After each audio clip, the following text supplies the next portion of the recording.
صحیح البخاری کی حدیث ہے، حضرت ابو ہریرہ رضی اللہ تعالیٰ عنہ فرماتے ہیں کہ قال رسول اللہ صلی اللہ علیہ وسلم، اللہ کے رسول صلی اللہ علیہ وسلم نے فرمایا، یعقد الشیطان ولا کافیۃ راس احدکم اذا هو نام،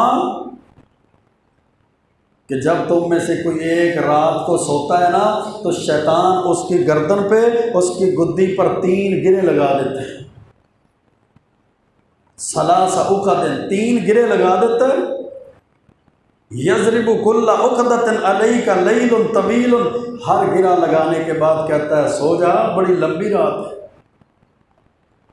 فرقد، سویا رہے، ابھی تو بڑی لمبی رات ہے، بڑا وقت باقی ہے۔ فَإِنِ اسْتَيْقَظَ فَذَكَرَ اللَّهَ، اللہ کے پیارے پیغمبر اسلام نے فرمایا اگر وہ مسلمان آدمی صبح بیدار ہوتا ہے، وہ ذکر کرتا ہے، وہ دعائیں پڑھتا ہے، وہ اللہ کا ذکر کرتا ہے، تو اللہ کے ذکر کی برکت کی وجہ سے انحلت عقدۃ، شیطان کی لگائی ہوئی گرہ کھل جاتی ہے۔ میرے بھائیوں سمجھنے کی بات،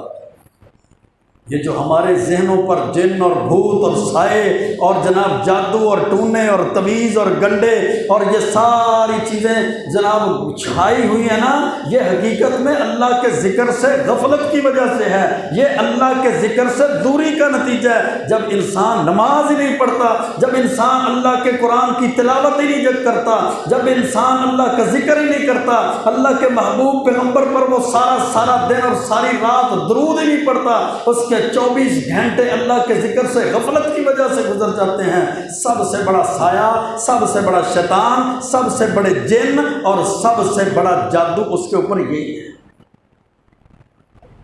مجھے کسی نے کچھ کر دیا ہے، میرا کاروبار بند کر دیا، میرے بچے میرے آگے بولتے ہیں، میری بیوی میری بات نہیں جی مانتی، ہمارے تو رشتہ داروں کے اندر پھوٹ پڑی ہوئی ہے، ہمارا تو ہر وقت گھر میں جھگڑا رہتا ہے، جس گھر سے اللہ کے قرآن کی اللہ کی قسم تلاوتیں اٹھ جاتی ہیں، جس گھر کے لوگ بے نمازی ہو جاتے ہیں، جس گھر کے لوگ اللہ کے ذکر سے منہ موڑ لیتے ہیں، اس گھر کے لوگوں پر کچھ اور کرنے کی ضرورت نہیں ہے، شیطان ان پر غالب ہے۔ سب سے بڑا شیطان، سب سے بڑا جادو، سب سے بڑا ٹونے، سب سے بڑا سایہ اور سب سے بڑے تویز ان کو پڑے ہوئے ہیں۔ اس کا علاج کوئی دوائی نہیں ہے، اس کا علاج کوئی جگر کے، کوئی معدے کے، کوئی جناب وہ ٹیسٹ اور بلڈ ٹیسٹ نہیں ہے۔ اللہ کے رسول علیہ الصلوۃ والسلام نے اس کا علاج فرمایا، بتایا کیا ہے؟ فَإِنِ اسْتَيْقَظَ فَذَكَرَ اللَّهَ انْحَلَّتْ عُقْدَةٌ، وہ بیدار ہوتا ہے، اللہ کا ذکر کرتا ہے، جب وہ اللہ کا ذکر کرتا ہے انْحَلَّتْ عُقْدَةٌ، شیطان کے لگائی ہوئی گرہ کھل جاتی ہے، شیطان کے قبضے سے انسان آزاد ہو جاتا ہے۔ یہ سب سے بڑی بات ہے کہ وہ شخص شیطان کے قبضے سے آزاد ہو گیا۔ فَإِن تَوَضَّأَ، دوسرا عمل اللہ کا ذکر کیا، دوسرا عمل فَإِن تَوَضَّأَ، پس اگر وہ وضو کرتا ہے انحلت عقدۃ، تو دوسری گرہ بھی کھل جاتی ہے۔ کب گر کھلے گی؟ اگر وہ وضو کرے گا۔ تو وضو کس نے کرنا ہے؟ دکان پہ جانے کے لیے تو وضو کی ضرورت نہیں ہے، زمیندار کو تو وضو کی ضرورت نہیں ہے، فیکٹری میں جانے والے شخص کو تو وضو کی ضرورت نہیں ہے، وہ جناب اسکول کالجز اور یونیورسٹیوں کے لیے تو وضو کی ضرورت نہیں ہے۔ وضو کی کب ضرورت ہے؟ جب وہ نماز فجر پڑھے گا،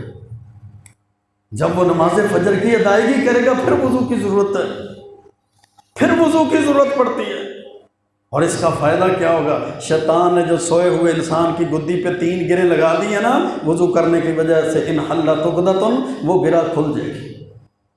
2 کھل گئی، ایک اللہ کے ذکر سے، ایک وضو سے۔ پھر اللہ کے محبوب پیغمبر علیہ الصلوۃ والسلام نے فرمایا فَإِن صَلَّى، اگر پھر وہ نماز پڑھ لے، اگر وضو کرنے کے بعد اب کیا کرتا ہے؟ جب نماز پڑھتا ہے تو انحلت عقدۃ، جو شیطان کی تیسری گرہ لگائی ہوئی ہے وہ بھی کھل جاتی ہے۔ فَأَصْبَحَ نَشِيطًا طَيِّبَ النَّفْسِ، وہ بندہ پاکیزہ نفس کے ساتھ، چست اور چلاک اور بہترین طبیعت، فریش طبیعت کے ساتھ صبح کرتا ہے۔ وَإِلَّا أَصْبَحَ خَبِيثَ النَّفْسِ كَسْلَانًا، اگر وہ وضو نہیں کرتا، اگر وہ نماز ہی نہیں پڑھتا، اگر وہ اللہ کا ذکر ہی نہیں کرتا، تو صبح کرتا ہے گندے نفس کے ساتھ، ناپاک روح کے ساتھ، گندی روح کے ساتھ اور خبیث نفس کے ساتھ وہ صبح کرے۔ اب یہاں غور اور فکر کی بات ہے، جس بندے نے صبح اٹھ کر اللہ کا ذکر نہیں کیا، جس بندے نے صبح اٹھ کر وضو نہیں کیا، جس بندے نے صبح اٹھ کر نماز نہیں پڑھی، جتنے مہنگے پرفیوم مرضی لگا دے، جتنی مہنگی خوشبوئیں مرضی لگا لے، جتنے 3 پیس سوٹ مہنگے جتنے مرضی پہن لے، جتنی بڑی بڑی مجالس اور بڑی بڑی گاڑیوں پہ سوار ہو جائے، لوگوں کی نظروں میں جتنا بڑا اس کا عہدہ اور مقام ہی کیوں نہ ہو جائے، اللہ کے محبوب پیغمبر علیہ الصلوۃ والسلام نے جب فرما دیا اس کی روح نجس ہے، اس کی روح گندی ہے، اس کا جناب نفس خبیث ہے، وہ خبیث نفس کے ساتھ صبح کرتا ہے، وہ خبیث نفس کے ساتھ صبح کرنے والا دنیا کی کسی خوشبو اور کسی پرفیوم سے اپنے آپ کو معطر نہیں کر سکتا۔ اگر وہ اپنی روح کو معطر کرنا چاہتا ہے، اگر اپنے جسم اور نفس کو معطر کرنا چاہتا ہے، پاکیزہ کرنا چاہتا ہے، تو اس کا ایک ہی طریقہ ہے کہ صبح اٹھ کر وہ اللہ کا ذکر کرے، صبح اٹھ کر وہ نماز کی ادائیگی کرے، صبح اٹھ کر وہ طہارت کا وضو کا اہتمام کرے۔ اور جو دوسری حدیث ہے صحیح البخاری کے اندر، حضرت عبداللہ بن مسعود رضی اللہ تعالیٰ عنہ فرماتے ہیں کہ اللہ کے پاک پیغمبر علیہ الصلوۃ والسلام کے سامنے ایک شخص کا ذکر کیا گیا کہ وہ سویا رہا